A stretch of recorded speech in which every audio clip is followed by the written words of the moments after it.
ना आप मोटिवेट हो जाओगे।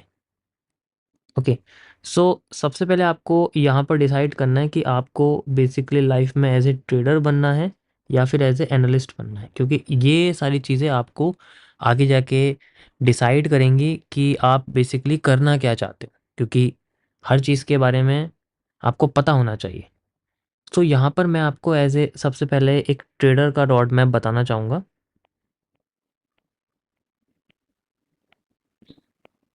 ठीक है,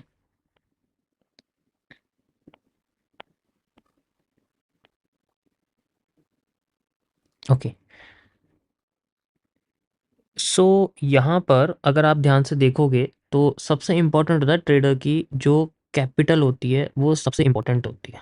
ठीक है, अब कैपिटल को इंक्रीज करने के लिए सिर्फ एक बिगनर के पास, यहाँ पर मैं आपको बिगनर की तरह ट्रेड कर रहा हूँ बेसिकली, बिगनर के पास सिर्फ एक ही चीज़ होती है और वो है सेविंग्स।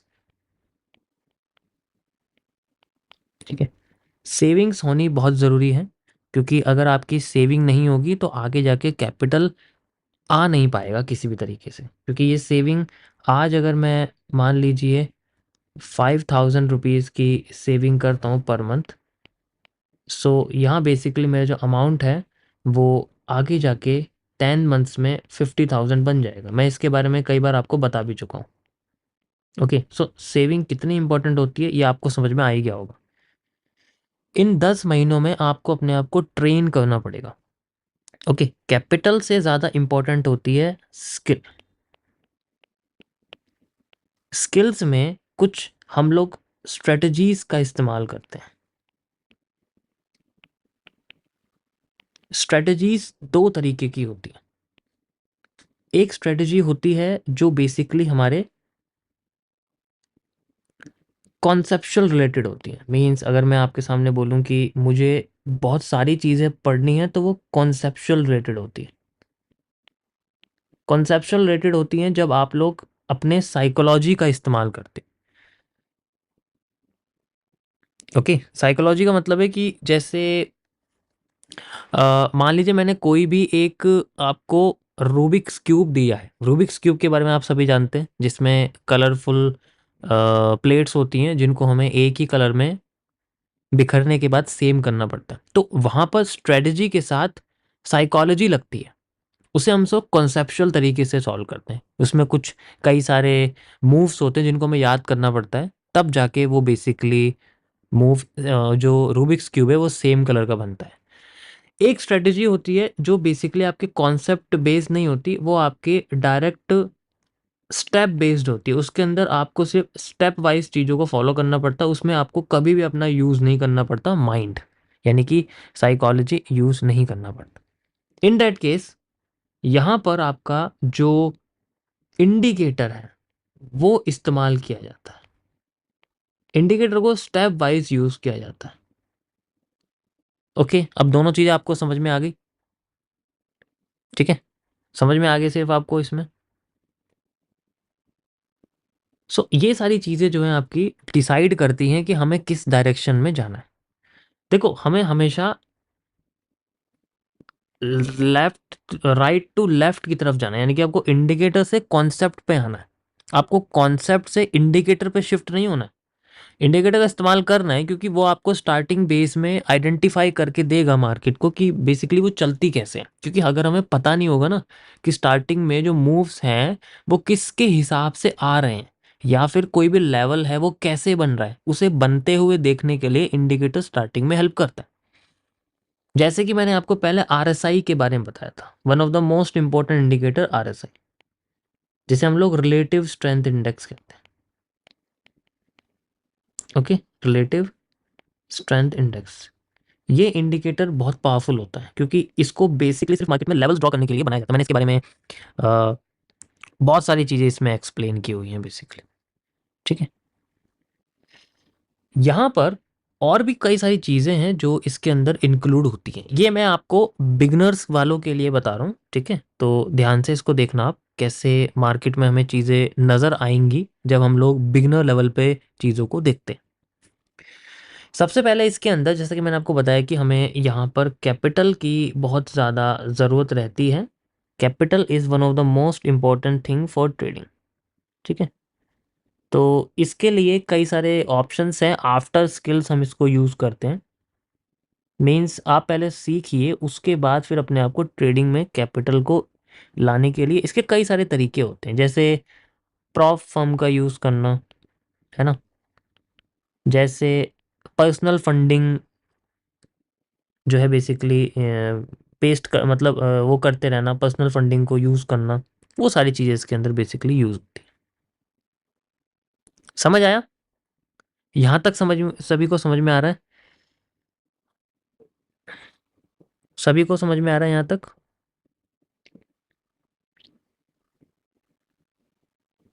ओके,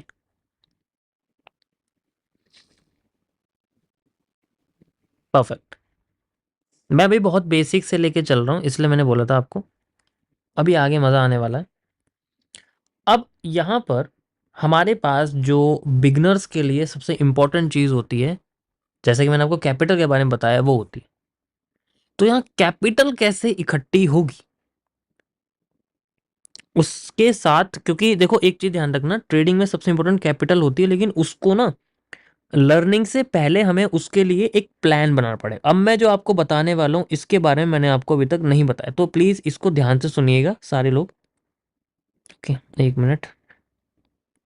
तो ये जो प्लान है, यहाँ पर आपको अपना 11 मंथ्स का एक प्लान बेसिकली क्रिएट करना पड़ेगा। ये जो 11 मंथ्स का प्लान है, ये बहुत ही इंपॉर्टेंट है, क्योंकि इससे हमारी जो कैपिटल है वो इकट्ठी हुई। तो प्लानिंग जो होती है ना, पहले कैपिटल इकट्ठा करने के लिए होती है, पैसा इकट्ठा करने के लिए होती है, कैपिटल फॉर्मेशन। ट्रेडिंग सीखने से पहले कैपिटल होनी चाहिए। 11th मंथ में जो एवरेज कैपिटल है वो करीब, आप सोचिए कि हमारे पास 25,000 से 1 लाख रुपीस के बीच में कैपिटल होनी चाहिए। और यूएसडी की बात करें तो उसमें भी आप कर सकते हैं, उसमें भी कोई प्रॉब्लम नहीं है, ठीक है। समझ में आया? यहाँ तक समझ में आ गया? यहाँ तक सभी को समझ में आ गया? कोई प्रॉब्लम तो नहीं है?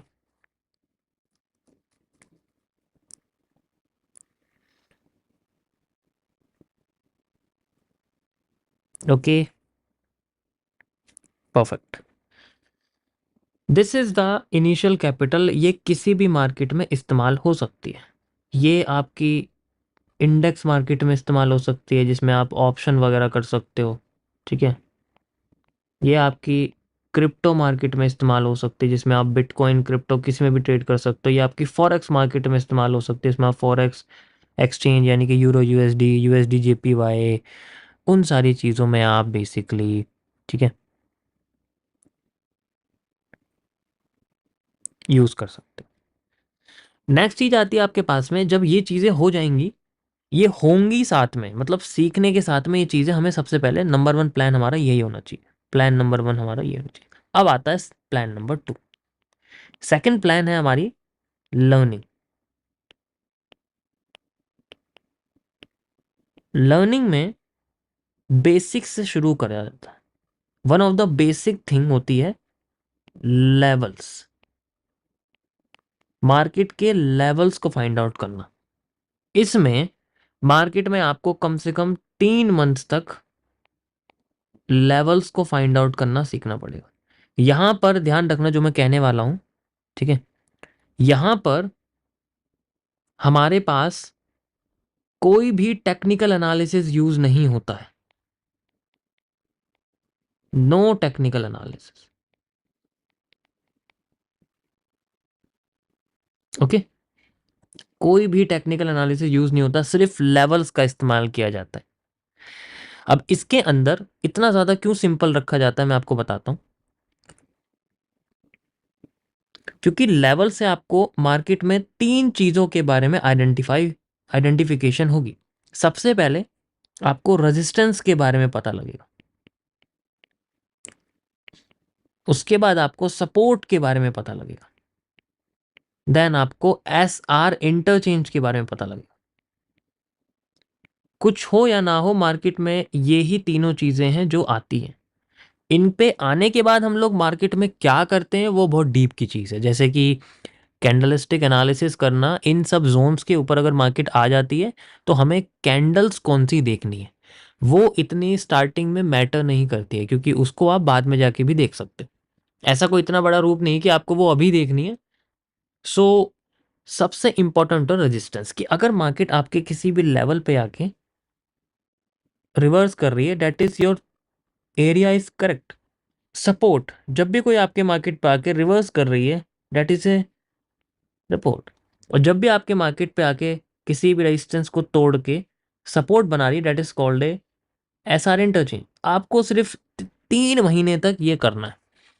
कोई भी सपोर्ट, कोई भी कैंडलस्टिक एनालिसिस यूज नहीं करनी है, किसी भी तरीके का यहाँ पर separation of powers, QFL, supply demand, SMC, change of character, break of structure, order block, कुछ भी यूज करने की कोई भी जरूरत नहीं है। समझ आया सभी को? एंड बिलीव मी, इससे ज्यादा बेसिक और इससे ज्यादा एक्यूरेट चीज दुनिया में नहीं है। क्योंकि सबसे पहले आपके लेवल, अगर आपकी सतह, आपकी अगर सपोर्ट नहीं पता होगा, आपको जमीन नहीं पता होगी, तो आपकी चीज दलदल में ही चली जाएगी। अगर आप बॉल फेंकते हो, आपको सपोर्ट नहीं पता कहाँ फेंकनी है, तो आपकी बॉल हमेशा दलदल में जाएगी और वो खू जाएगी। जैसे कि आपका नीचे एक फेक आउट हो जाता है और मार्केट नीचे भाग जाती है, स्टॉप लॉस हिट कर देती है जब आप बाई साइड में सपोर्ट पर ट्रेड्स वगैरह लेते हो। इसी तरीके से आपके रेजिस्टेंस, यानी कि आपको छत नहीं पता, आप अगर बॉल फेंकोगे तो वो छत पे टप्पा गा के आपके पास नहीं आएगी, वो आसमान में कहीं और चली जाएगी, फिर वापस आएगी फेक आउट करने के बाद। ऐसे में अगर आप रेजिस्टेंस से सेल करते हो तो आपका फेक आउट कर देगी, फिर मार्केट रिवर्स कर जाएगी, जो कि आप लोगों को पता होगा, आपके साथ फील होता होगा। मार्केट ने विक बनाई रेजिस्टेंस पे पहले जाके, एंड देन वो वहीं से रिवर्स कर गई। ऐसे केस में हम लोग कई सारे अपने एमएमसी के कॉन्सेप्ट यूज करते हैं, जैसे कि आफ्टर इफेक्ट्स है, जैसे कि आपका टीएलसीज हैं। इन सब के बारे में मैं ऑलरेडी आपको 5 जून पर जो एक छोटा सा क्रैश कोर्स है वो मैं लेके आ रहा हूँ। वो भी इसी तरीके से आपका फ्री रहेगा, जैसे मैं यहाँ फ्री आपको कर रहा हूँ, बस वो मेरे ऐप पर आपको मिल जाएगा। ठीक है? तो इसके अंदर जो बेसिक की चीज़ें मैं रिकमेंड करूँगा कि आप गाइस उन सब उस चीज़ को लेना, और उसमें आपको कुछ स्ट्रेटेजीज वगैरह मिल जाएंगी, इसी से रिलेटेड रहेंगे, सब चीज़ें मैच करेंगी। ठीक है? बट उससे पहले आपको ये अच्छे से समझना पड़ेगा कि यही 3 चीज़ें हैं जो मार्केट में सबसे ज़्यादा निकलती हैं। जब आपकी 3 मंथ्स की जो सपोर्ट रेजिस्टेंस आपको पता लग जाएगा, तो मार्केट आपके एरिया से रिवर्स करना शुरू करेगी। उसके बाद आता है एंट्री जोन्स। एंट्री जोन्स शुरू होता है आपके मार्केट में थर्ड प्लान से। जो थर्ड प्लान है आपका, which is known as the advanced learning. यहां पर मैं रिकमेंड करूंगा आपको कि आप एमएमसी को स्टार्ट करो। एमएमसी से आपको कई सारी चीजों के बारे में बेसिकली पता लगेगा। जैसे MMC means mirror market concept.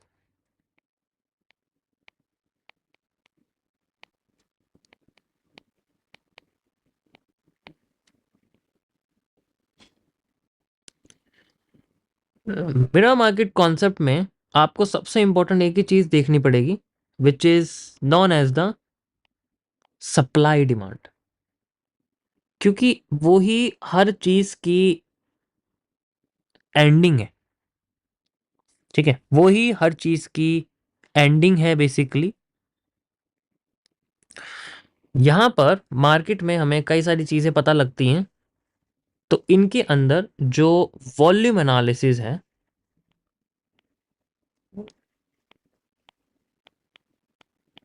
वो सबसे इंपॉर्टेंट होता है।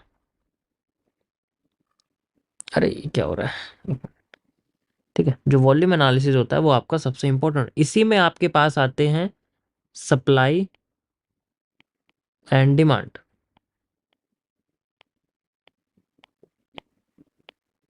ओके, यहां तक समझ में आया सभी को? इसके लिए आपको जनरली कुछ चीजों को आइडेंटिफाई करना सीखना पड़ेगा, जिसे हम लोग ऑब्जर्वेशन कहते हैं। एंड उस ऑब्जर्वेशन में एक ही चीज आती है, which is known as the QFL. QFL पे मास्टरी अगर आप करोगे तो आपको किसी भी डायरेक्शन के साइज के बारे में पता लग जाएगा। कोई भी ट्रेड अगर आपकी फेवर में जाती है, अगर कोई भी मार्केट का ट्रेंड आपके फेवर में जाता है, so you can find out the size of the trend. Just like मैं आपको यहाँ पर कुछ ट्रेंड्स के बारे में बताता हूँ। ये हमारे पास गोल्ड का चार्ट है और मैं यहाँ पर आपको बिटकॉइन का चार्ट इसमें इंक्लूड कर देता हूँ। यहाँ पर अगर आप इजीली देखोगे तो मार्केट में बिटकॉइन में 1 आवर के टाइम फ्रेम पर अगर आप देखोगे तो बहुत अच्छा मूवमेंट यहाँ पर हमें देखने को मिल रहा है, वो भी एक कर्व्ड साइज में। अब मैंने आपको क्या बोला कि स्टार्टिंग में हमें कुछ नहीं करना, हमें बेसिक लेवल पे सिर्फ लेवल्स का इस्तेमाल करना है। जस्ट लाइक ये हमारे सामने सपोर्ट्स हैं, ये रेजिस्टेंस है, ये रेजिस्टेंस है, एंड ये दोबारा से यहाँ पर रेजिस्टेंस बना रही हूँ। That's it. हम इसी लेवल का इस्तेमाल करेंगे। नाउ वी विल सी कि क्या मार्केट अपने आप को यहाँ से नीचे लाती है। इफ वो यहाँ से नीचे लाती है तो हमारे पास यहाँ से रेजिस्टेंस बन जाएगा। दैट्स इट, हमें इसमें कुछ नहीं करना है। एंड इफ केस अगर मार्केट इसको ब्रेक कर देती, मान लीजिए यहाँ से थोड़ा और ऊपर करके ब्रेक लाती है, तब भी हम लोग यही देखेंगे। अगर यहाँ पर मार्केट अपने आप को इस तरीके से ना करके अपने आप को यहाँ से रोकती ही नहीं है, डायरेक्ट क्रॉस कर देती है एंड देन फिर दोबारा नीचे लाने की कोशिश करती है, then we will use as a support. हम इसको फिर सपोर्ट की तरह यूज करेंगे इस पॉइंट को। समझ आया? यहां तक समझ में आया? इसमें कोई कैंडलस्टिक एनालिसिस नहीं है, नथिंग एल्स, कुछ भी नहीं है। यहां सिर्फ हम लोग लेवल्स का यूज करें और यही चीज 3 मंथ्स तक जितना जल्दी अगर आप आइडेंटिफाई कर लोगे, ये मैंने मैक्सिमम टाइम बताया। 3 महीने का मतलब है कि एक स्लो से स्लो माइंड वाला बंदा जिसका थिंकिंग कैपेसिटी बहुत स्लो है, वो 3 महीने लगा सकता है सीखने के लिए। हो सकता है कि अच्छा खासा बंदा 20 दिन में भी ये सीख जाए। ठीक है, 20 दिन में भी ये सीख जाए। This is one of the simplest strategy जो मार्केट में बिगनर इस्तेमाल करते हैं। ठीक है, यहां तक समझ में आया? सभी को समझ में आया? ऐसी चीज को हम लोग एसआर इंटरचेंज कहते हैं। ठीक है, this is the SR interchange, क्योंकि ये सपोर्ट और रेजिस्टेंस दोनों से मिलकर बनी हुई है यहाँ पर अगर आप देखोगे। ओके, अब मुझे बताओ किसी को प्रॉब्लम यहां तक, फिर मैं आगे कंटिन्यू करता हूं।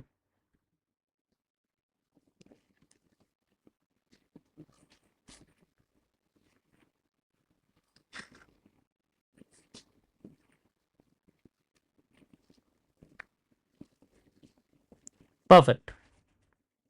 मैं जितना धीरे और जितना बेसिक और जितना सिंपल तरीके से समझा सकता हूँ, देखो मैं पूरी कोशिश कर रहा हूँ। And sorry for not turning on the webcam.